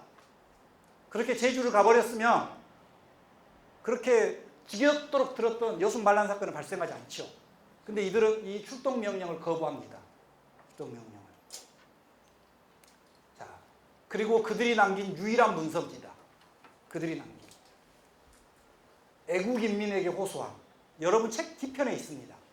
제가 그 책 제일 뒷표지에가 제가 달아놨습니다. 표지에.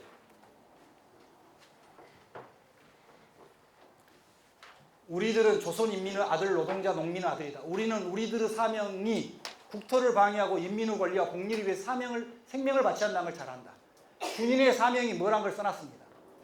우리는 제주도 애국인민을 무차별 학살하기 위하여 우리들을 출동시키려는 작전에 조선 사람의 아들로서 조선 동포를 학살하는 것을 거부하고 인민의 복지를 위하여 총궐게 하였다. 동족상전 절대 반대, 미군 적시 절대. 제주도 토벌 출동 거부 병사위원회.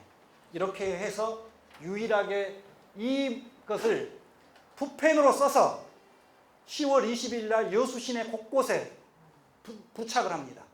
우리들이 왜 제주도를 출동을 못하는 거에 대해서. 이들에게 내려진 명령이 뭐였냐면요. 제주도 애국인민을 무차별 학살하기 위하여 우리를 출동시키는 작전이었어요. 동포를 학살하라는 명령을 이들은 받은 겁니다.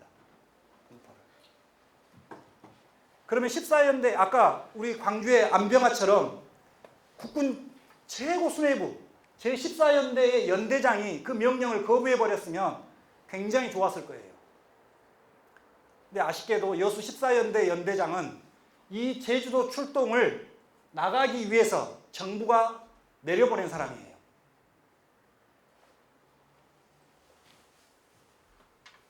넘어가겠습니다. 자, 봅시다. 우리 재헌헌법 제6조를 보면 여순 당시 1948년이니까요. 대한민국은 모든 침략전쟁을 부인한다. 국군은 국토방위의 신성한 의무를 수행함을 사명으로 한다. 국군에게 자기 동포를 죽이라는 것은 군인의 사명이 아니에요. 제6공화국 지금 현지 헌법을 볼게요. 제1항 대한민국은 국제평화의 유지에 노력하고 침략적 전쟁을 부인한다. 여기서 침략전쟁 부인한다 가져왔는데 이거 하나만 들어간 거죠. 그렇죠? 그 다음에 제2항 국군은 국가의 안전보장과 국토방위의 신성한 의무를 수행합니다. 여기서 뭐만 하나 더 들어갑니까? 국가의 안전보장. 그 다음에 여기 하나 이거 더 들어가죠. 그 정치적 중립성은 준수된다. 그러면 국가라는 것은 우리가 3조건이 있어야 된다. 국가라는 것은. 뭐가 있어야 됩니까? 국민이 있어야 되죠. 국토가 있어야 되죠. 그 다음에 주권이 있어야 되죠. 주권이. 그러면 이미 여기서 보면 국토는 나와 있지 않습니까? 국토는. 그럼 여기서 말하는 이 국가의 안전보장이가 있어. 그럼 이 국가는 국가의 주권이라든가 국민의 생명이 되겠죠. 그래서 그 생명들이 위협받은 것을, 그것을 지키는 것을 신성한 의무라고 했어요. 신성한 의무. 국민을 죽이는 것이 신성한 의무가 아니라 국가 안전보장과 국토방위를 지키는 것이 신성한 의무란 말이에요. 그래서 14연대 군인들에 내려진 이 피어의 우리는 무엇이다. 우리들의 사명이 국토를 방위하고 국토를 인민의 권리와 복리를 위해 생명을 바쳐야 한다. 군인은 이것이 있는 거예요. 이것 때문에.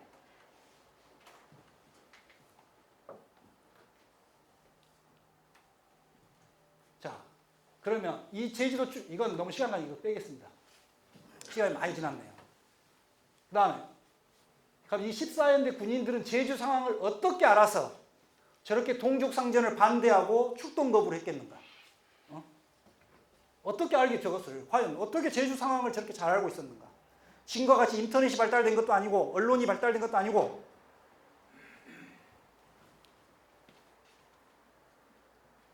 이거는 이제 여수에서 제주까지 굉장히 중요한 일정입니다. 지금 제주가 몇 명이 희생되었다 그러던가요? 지금 보통 올해 제주 4.3 70주년 행사를 하면서 몇 명이 그러죠? 25,000에서 3만 명이 희생되었다 그럽니다. 25,000에서 3만 명. 근데 현재까지 밝혀진 신원이 한 14,000명 정도 됩니다. 14,000명. 제주는 이렇게 3만 명이나 죽지 않을 정도의 중요한 기점이 몇 번 있어요. 중요한 기점. 그 첫 번째 기점이 4월 18일이고 두 번째 기점이 6월 18일이고 이렇게 됩니다. 그 다음 10월 9일. 우리가 4.3 그러지만 4.3이 발생해서 5월까지 4월 말까지 금방 3만 명이 죽었다는 얘기 한번 봐보세요. 86명이 죽었어요. 전체. 그리고 민간인이 27명이 죽었어요. 제가 86명이 적거나 27명이 적다는 뜻이 아닙니다. 굉장히 많이 죽었어요. 그렇지만 3만 명에 비하면 어떻습니까? 세 발의 피아이니까. 이때 해결이 돼버렸으면 되는 거죠. 충분히 해결이 가능했어요. 그리고 마찬가지 이 6월 18일 날 박진경이라는 사람이 암살이 당하고 다시 소강 상태에 접어듭니다. 그때까지도 민간인이 292명뿐이 안 죽었어요. 또 한 가지. 이제 10월 11일 날 제주경비사령부가 만들어지는데 이 바로 제주경비사령부가 만들어지면서 제주는 촉토화 작전이 벌어집니다. 10월 11일부터 촉토화 작전. 그럼 이때까지 10월 9일까지 제주에서는 얼마나 희생이 되냐? 800명이 희생 안 됩니다. 800명. 즉 14연대 군대를 중심으로 한 제주경비사령부가 설치되지 않았다면 제주는 800명에서 끝났어요. 근데 제주경비사령부 여기에도 보면은 제주비상경비사령부라고 있어요.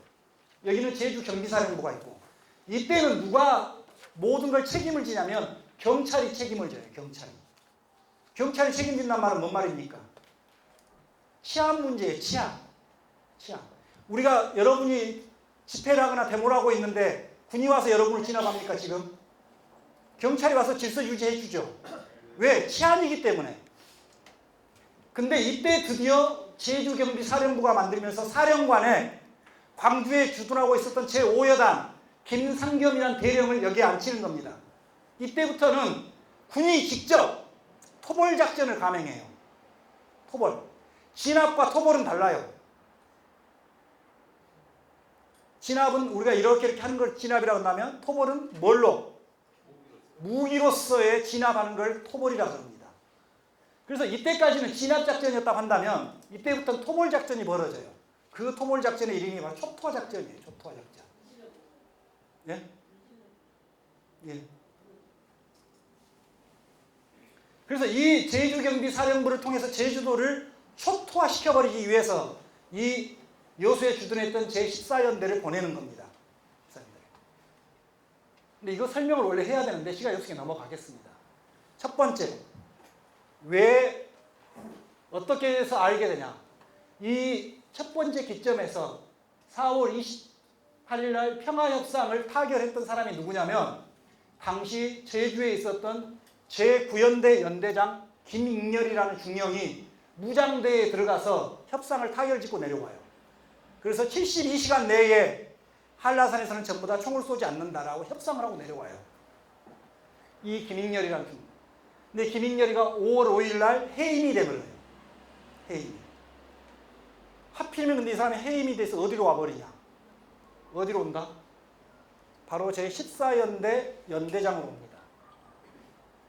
이 김익렬 중령이 제주도에서 해임되면서 제14연대 연대장으로 부임을 해버려요. 연대장. 김익렬은 1921년생입니다. 그럼 당신 몇 살이에요?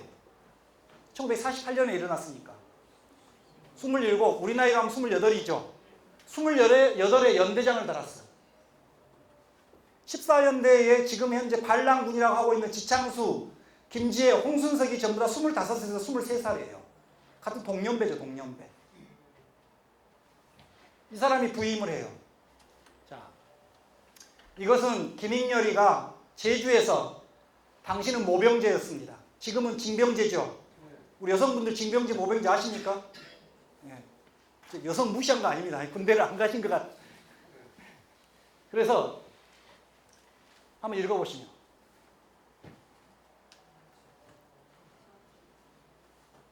김익렬이가 4월 28일 날 평화회담을 하기 위해서 한라산에 들어가면서 한라산 제주 인민유격대에게 뿌린 전단지입니다. 전단지. 도륙상전, 고륙상전의 이상은 백해 무드가다. 우리끼리 촛불이 겨누고 하는 것은 백해 무드가다. 니네들이 조국애와 인민유격대의 조국애와 완전 자주통일의 그 통일 이런 건 다 인정하겠다. 그렇지만 이런 것은 있어서는 안 된다 말이에요. 그래서 동족상전은 더 이상 확대돼서는 안 된다. 이 전단지를 뿌려서 평화협상이 이루어지게 됩니다. 그래서 그 전단지고요. 자, 이것은 김익렬이가 죽기 전에 유언으로 자기가 이런 책을 써놨는데 가족들에게 유언을 남기죠. 이 책이고 여기도 보면은 제주 4.3 항쟁을 뭐라고 써놨는가 봐보면 미군정의 감독 부족과 실정으로 인해서 발생한 민중폭동이라고 해요. 민중. 자, 근데 이제 이것은 자기가 죽기 전에 쓴 글입니다. 그래서 아까 회고록은 많은 오류가 좀 있어요. 회고록들은. 근데 이 김익렬은 굉장히 용감하게도 이것이 국제신문입니다.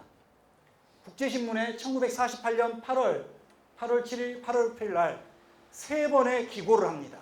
현역 군인이 자기가 봤던 상황을 제주에서는 이렇게 해서 제주 4.3이 발생했고 지금 어떤 상황이라는 것을 기고를 해버려요.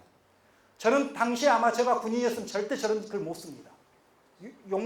그럴 용기가 없어요. 이 글을 쓸 때 당시가 이 사람이 여수 14연대 연대장이었어요. 동조구 피로 물들인 제주 참전기, 제9연대장 김익렬 중령기, 그러면서 3차례에 이렇게 무엇 때문에 유혈 그러면서 동조의 피로 물든 제주도 참전기에 써졌죠. 기록을 남깁니다. 이 기록의 일부분을 한번 봐볼게요. 1948년 8월 8일자 민족 사상을 고취하고 동족 상의 비극을 피하여 평화적 해결을 위해 너희들이 원하는 장소에서 만나겠다. 이 사건의 평화로운 해결을 위하여 그리고 또 유일한 방법은 대화라는 거예요. 대화. 공격이 아니라. 그래서 이 사람은 부관 2명을 데리고 한라산으로 들어가서 인민유격대와 같이 평화협상을 체결해서 협상이 이루어집니다. 그걸 4.28 평화회담이라고 합니다. 그때 총성만 멈췄으면 정말 좋았죠. 근데 이 사람은 이걸 잘 해놓고도 제주 구연대장에서 쫓겨서 14연대장으로 오게 됩니다. 해임을 당하고. 그러면서 14연대 연대장으로 있으면서 이렇게 신문에다 기고를 합니다. 제주 문제를 해결할 수 있는 유일한 방법은 대화밖에 없다. 두 번째, 아까 박진경이 6월 18일 암살을 시키는데 암살을 시킨 사람이 문상길 중입니다. 이 문상길 중이가 이 박진경을 암살해버리면서 이 사건이 대대적으로 신문에 보도가 됩니다. 48년 6월 19일, 48년 8월 14일 계속 이렇게 보도가 됩니다. 자, 한성일보 48년 8월 14일 기사에 보면 같이 했던 신상우, 손선호 이들이 전부 이야기를 합니다. 뭐라고 하냐? 손선호 거 한번 볼게요. 3천만을 위해서는 30만 제주도민을 다 희생시켜도 좋다. 민족상전을 해야 한다. 그 역설하여 실제로 무고한 양민을 압박하고 학살했다. 누가? 박진경이가. 박진경이가. 그러니까 제주도가 필요하지 제주도민 30만은 필요하지 않았다고 말해요. 그래서 제주도민 30만은 다 학살해 줬다. 자, 계속 이렇게 나오죠. 나오고. 여기도 나오고. 자, 이번에는 문상길 중이 박진경을 암살했던 주범이었던 문상길. 문상길도 보면은 이 김중령이란 말은 김익렬입니다.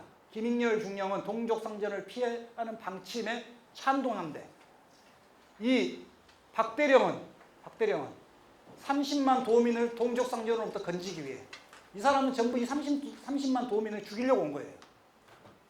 이렇게 계속적으로 신문에 다 보도가 됩니다. 서울신문 8월 13일.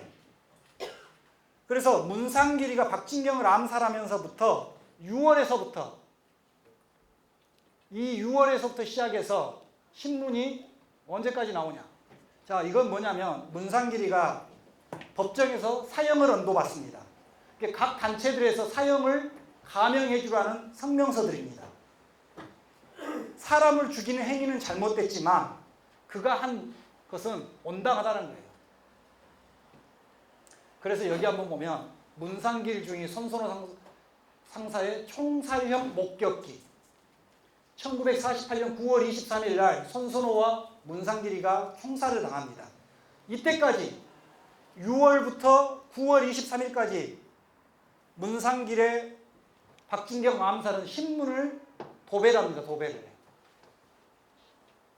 그러니 당연히 14연대 군인도 특히 이 문상길은 지금 말하는 국방경비사관학교, 지금 육군사관학교 제3기 출신이죠.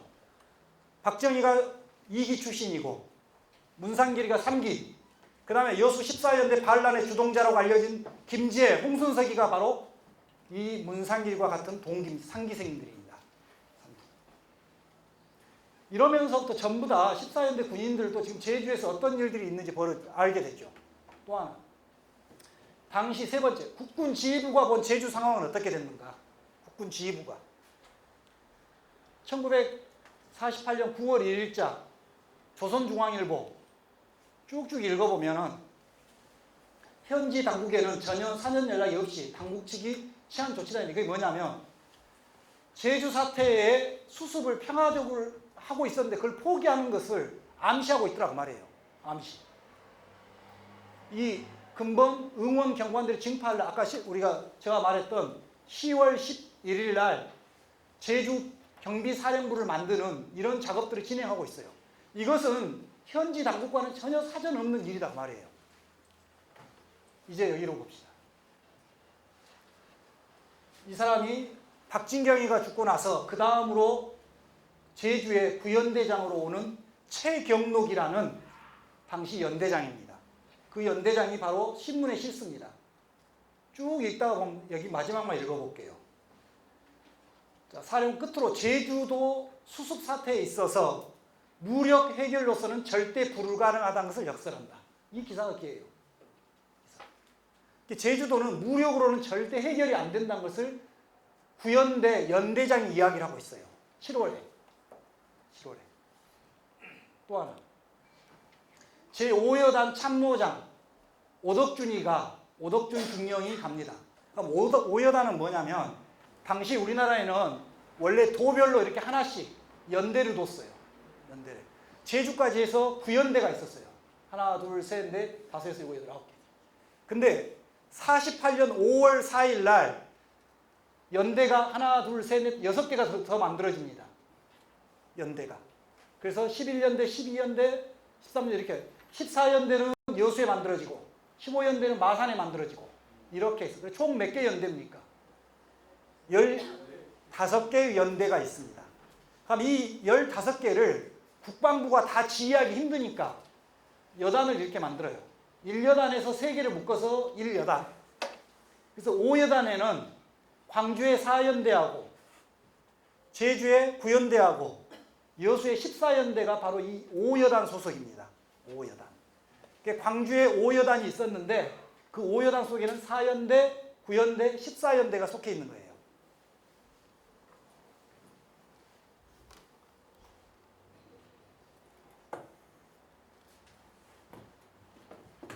그 5여단에 바로 오덕준이가 제주도를 갔다 와서 9월 7일 날 이렇게 기사를 남깁니다. 기사를. 선무공작으로 민심 수습이 다 돼버렸어. 이게 군을 파견 안 시켜도 돼요. 선무공작으로. 밑에 싹 읽어봐 보세요.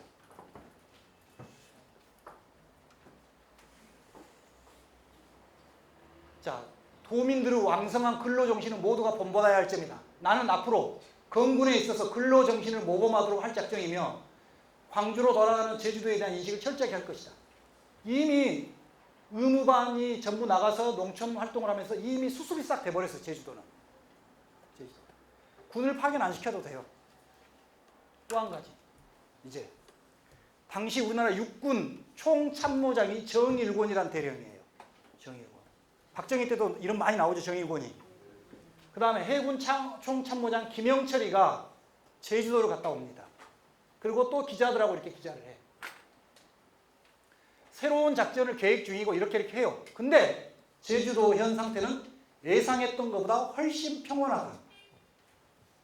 자기들이 육지에서 들었을 때는 굉장히 제주도가 문제가 많다고 들었는데 이 정일곤 대령이 하는 말이 제주도는 현 사태는 예상보다 훨씬 평온하다. 이렇게 국방부 지휘부에서도 제주 상황을 이렇게 본 겁니다. 근데 느닷없이 10월 11일 날 제주 경비사령부가 만들어집니다. 그 이유는 바로 뭐냐? 미군에서 제주도를 보는 것이 어떤 거였냐는 답입니다. 자, 여기 한번 읽어봐 보시면 아까 손선호와 문상길이 했던 말이 나와버립니다. 미국은 제주도가 필요하지 제주도민은 필요하지 않았다. 제주도민을 다 죽이더라도 제주도를 확보해야 된다. 즉 미군은 제주도를 오키나와의 제2기지로 만들기 위해서 제주도민이 다 나가야 거주하고 있으면 불편했던 거예요.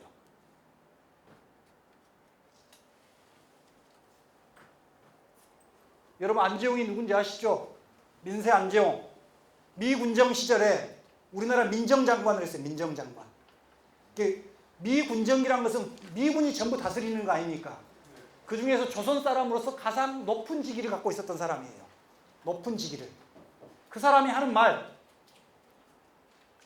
미군에게 있어서 제주도는 제주도민이 필요하잖아요. 그래서 그렇게 토벌작전, 초토화 작전이라는 명령을 내리게 된 거예요. 그럼 그 초토화 작전을 14연대 군인들이 따르는 것이 정당하다면 맞는 거죠. 이거는 이제 넘어가고요. 그래서 여수는 정확히 말해서 국가의 부당한 명령에 대해서 14연대 군인들은 거부한 겁니다. 부당한 명령에 대해서. 그 부당하다는 건 어떤 의미냐? 군인의 사명에 맞지 않다라고 말이에요. 군인의 사명에. 그래서 저는 그것을 항쟁이라 그럽니다. 저는 항쟁. 반란이 아니라. 근데 이제 실질적으로 어떻게 해서 지역 주민들이 합세하고 이런 부분들은 저가 쓴 책에 다 설명을 해놨습니다. 한번 읽어보시면 왜 저가 항쟁이라는 걸 알 수 있습니다. 넘어가고요. 한번 보시면 여순에서 과연 희생자가 얼마나 되었냐 이런 질문을 많이 합니다. 1949년 11월 10일 전라남도가, 당시 전라남도 수부가 어디에 있었습니까? 당시 전라남도 수도는 어디예요? 광주입니다. 지금 여러분 이 여순을 이야기하니까 광주하고 여순을 별개로 생각하면 안 돼요. 같은 지역입니다. 전라남도. 지금 떨어져서 너무 좋습니까? 자, 전라남도에서 발표한 49년 11월 달에 사상자가 벌써 11,131명이에요. 벌써. 그럼 이 이후에 한국전쟁, 6.25전쟁이 발발하면 또 뭔 일이 벌어집니까? 보도연맹을 싹 죽여버리죠. 그리고 대전 곤룡골에서, 대전 형무소에 잡혀 있었던 사람들을 대전 곤룡골에서 전부 처형시켜버리죠. 대전 곤룡골에서 지금 최소가 2,600에서 7,000명 정도가 죽었다 그럽니다. 근데 당시 기록에 대전 형무소에 잡혀 있는 사람의 70%가 여수 순천 사람들이에요. 그러면 훨씬 많이 희생이 되었죠. 훨씬 많은 숫자가. 제가 굉장히 죄송한 말입니다. 강주 80년 5월에 몇 분이 희생됐습니까? 그 희생하고 한번 비교를 해보세요. 어마어마한 사람들이 희생된 사건입니다. 한두 명이 죽은 사건이 아니고 몇천 명이 아니에요. 49년 11월 현재 11,130, 정확히 이 발표가 이거 신문 날짜고 발표 날짜는 10월 26일이에요. 49년 10월 26일자 정확히 기록이 이거예요. 그러면 지금까지 사상자를 아는 사람들에 있어서 누가 죽였는가를 한번 확인을 해보자. 경찰과 군인이 85% 정도로 죽여요. 그리고 반란군, 빨치산, 지방자, 인민군이라 해서 한 11%. 뭐 기타. 월등하게 군경에 의해서 많은 학살이 벌어져요. 학살이. 당연히 이들도 죽였죠. 11%도 적은 숫자는 아니에요. 그렇지만 월등하게 군경에 의해서 학살이 돼버리죠. 근데 이 사람들은 지금까지 말을 못하고 살았어요. 왜? 반란 사건이라는 이름하에. 반란. 전부 반란이라고 그래요. 근데 이제 더 중요한 건 뭐냐면요. 많은 사람이 오해를 합니다. 여순이 여수 순천의 문제로 생각을 해요. 절대 아니에요. 제가 살면서 최대 지상과업이 하나 있어요. 제가 살면서. 지상과업이 뭐냐면 국가보안법 폐지예요.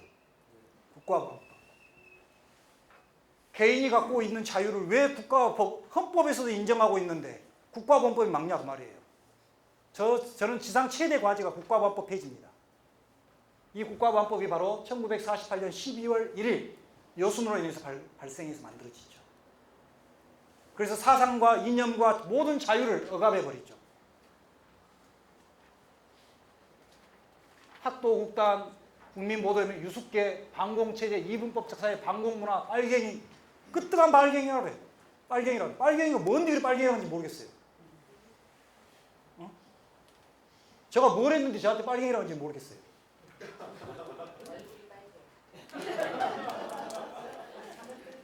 그래서 제가 절대 빨간 옷을 안 입고 다니려고 그럽니다. 실제 이제 여순이 발발한 이후에 가장 득을 본 사람 한 사람밖에 없어요. 누구예요? 이승만이죠. 이승만은 이 사건이 없었으면 저는 굉장히 위험했다고 보고 있습니다. 아마 48년 12월에 하야할 수도 있었어요. 그 정도로 정치적 위기였습니다. 자기 정치 지지했던 세력들이 다 떨어져 나갔어요. 첫 번째, 한민당 떨어져 나갔죠. 정부를 구성하는 과정에서 한민당의 단 한 사람도 장관으로 앉지를 못합니다. 원래 우리 헌법은 내각제였어요. 근데 이것을 이승만이 대통령제로 바꿔요. 대통령제로 바꾸면서 어느 나라 대통령제도 없는 직위가 하나 만들어져요. 그 직위가 뭡니까? 국무총리죠, 국무총리. 대통령제 국무총리가 어디가 있습니까? 정통령, 부통령이 있으면 되는 거지. 그래서 우리가 1차 헌법 때 재헌헌법에 정통령이 이승만이었고 대통령이 부통령이 누구였습니까? 아이, 예, 이시영이었죠. 이시영. 그러면 됐지. 왜 국무총리를 만드냐? 그것은 뭐냐면 한민당과의 결탁을 해요. 한민당이 대통령제를 인정해주면서 국무총리를 만들어서 국무총리를 한민당이 맡아서 내각을 총괄한다라는 그 합의하에 헌법이 대통령제로 바뀌어요. 그래서 대통령은 이승만이 되고 나서 한민당은 자기들이 정권을 다 잡았다 생각했어요. 그래서 국무총리를 누구로 추천합니까? 한민당의 당수 김성수를 추천하잖아요. 그때 김성수를 안 받아버리고 저 월남한 목사였던 이윤영을 총리로 딱 앉혀버려요. 근데 그걸 국회에서 부결시켜버리죠. 그 다음에 누가 앉습니까? 이범석이라는 광복군 사령관을 앉히는 겁니다. 그래서 한민당과는 처음에 했던 약속을 다 어겼기 때문에 그날로부터 한민당이 어떤 성명서를 내냐. 지금부터는 시시비비를 가리는 야당이 되겠다. 그래서 한민당이 돌아서 버려요. 첫 번째. 두 번째, 우리 재헌헌법 105조가 뭔지 아십니까? 여기 민족문제연구소 분들 계시던데. 재헌헌법 105조. 헌법에 명시를 했어요. 뭐? 반민족 행위자를 처벌하는 특별법을 만든다. 재헌헌법 105조가 반민족 행위자들을 처벌하는 특별법을 만든다가 105조예요. 그래서 바로 국회에서 특별법을 만들어버려요. 반민특위법을. 그러니 누가 떨어져 나갑니까? 친일파들이 떨어져 나가죠. 그 다음에 또 하나가 떨어져 나가요. 이승만의 가장 든든한 우군. 누구예요? 미군이죠. 미군. 미군이 11월부터 철수를 시작하죠. 미군 철수가 이루어져 버려요. 그래서 이승만의 정치적 기반은 전부 다 떨어져 나가버려요. 그래서 아주 위기에 몰립니다. 근데 하필이면 이 사건이 터져서 이승만은 이걸 빨갱이로 몰고 해서 진압을 해버리고 장기 집권을 해버려요. 저는 이 사건이 없어서 이승만은 12월에 하야할 확률이 굉장히 높았다고 보는 사람이에요. 그런 기록들이 실제 몇 가지 나오고 지금요. 위기 상황들에 대해서. 그래서 이 사건에 의해서 가장 득본 사람은 이승만인데 이승만.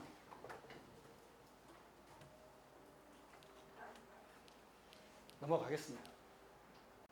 이제 제가 이 말을 굉장히 좋아하는데 자랑스러운 역사도 부끄러운 역사는 있는 그대로 밝히고 정리해 나가야 합니다. 특히 국가 권력에 의해 저지러진 잘못은 반드시 정리해야 합니다.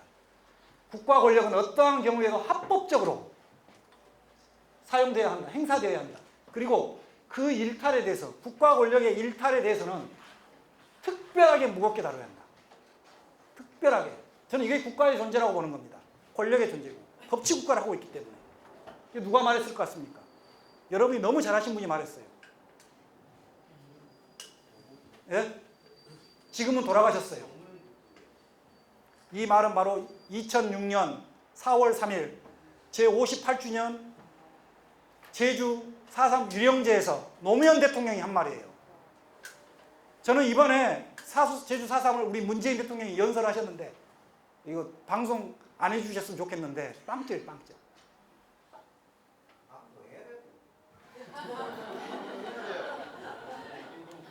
저한테 어떤 질문을 한 사람이 있었냐면 이번도 문재인 대통령이 2번 사과하고 문재인 대통령이 1번 사과했으니까 이제 그만해야 되지 않냐 이렇게 물어봐요. 그만해야 되는 겁니까? 대통령이 사과 2번 했으니까. 국가를 책임지고 있는 사람은 누가 되든 이 4.3을 당했던 사람들이 전부 다 이제 됐다 할 때까지 사과를 해야죠. 근데 문 대통령은 오로지 다 자기가 와서 연설한 게 다 되는 것처럼 이야기해버려요.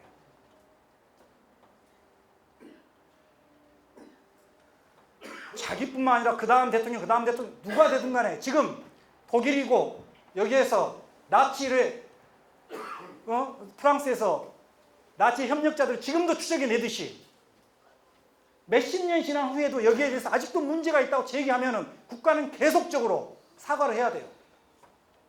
그리고 그 권력이 합법적으로 사용되지 않았을 때 책임을 물어야 되는 것이고요.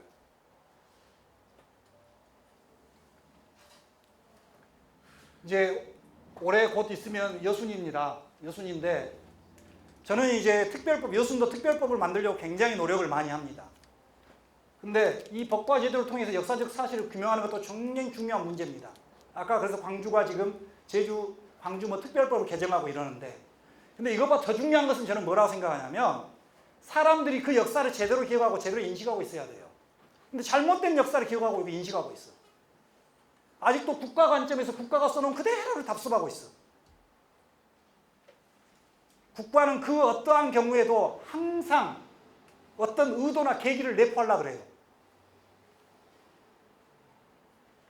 그래서 저는 여순이 되든 제주가 되든 광주 5.18이 되든 이 특별법을 만드는데 대단히 찬성하고 있지만 그 법과 제도가 만들어진 데서 광주 5.18이 해결되고 제주 4.3이 해결되고 여순 행정이 해결되고 저는 그런다고 안 해요. 그런 생각 안 해요. 여기에 계신 분들, 시민들이 이 역사를 역사로서 제대로 기억하고 인식했을 때 그것이 역사로서 제대로 자리 잡는다. 저는 이렇게 생각하는 사람입니다. 이상 강의를 끝내겠습니다. 채널 4.3은 비영리 봉사단체로 여러분들의 소중한 후원으로 프로그램을 제작하고 있습니다. 많은 관심과 사랑 부탁드립니다.